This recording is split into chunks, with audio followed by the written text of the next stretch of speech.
I've been lying in my room for hours now. It's 5:30 a.m. and there's not much I can do. You know what the worst part of my situation is? I'm in the same room with my parents.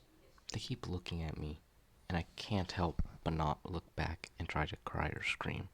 Their eyes are focused on me, and their mouths are wide open. There's a strong scent of blood, and I feel so paralyzed with fear. Here's the thing. The second I make any hint I'm not asleep anymore, I'm completely fucked. I'll die, and there's nobody around to save me.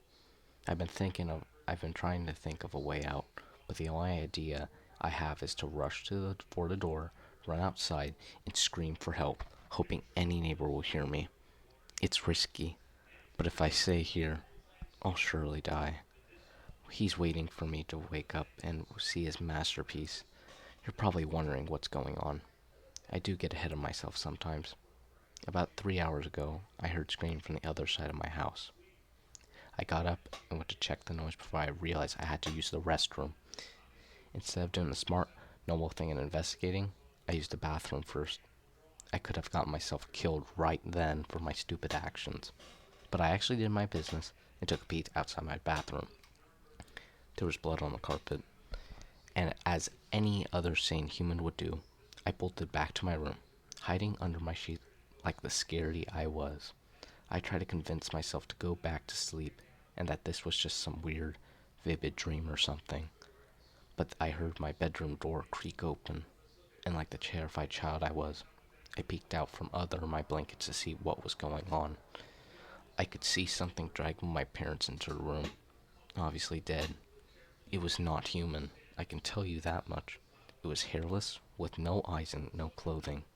It walked like a caveman, with its back slouched as it dragged my dead parents. But this thing was smarter than any caveman. It propped my father against the edge of the bed and made him face me. It then sat my mother down in a chair and positioned her towards me as well.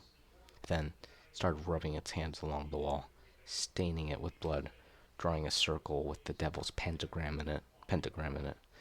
This thing had made what it would probably call a masterpiece.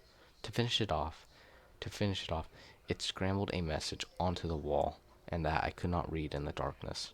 It then positioned itself under my bed, waiting to strike.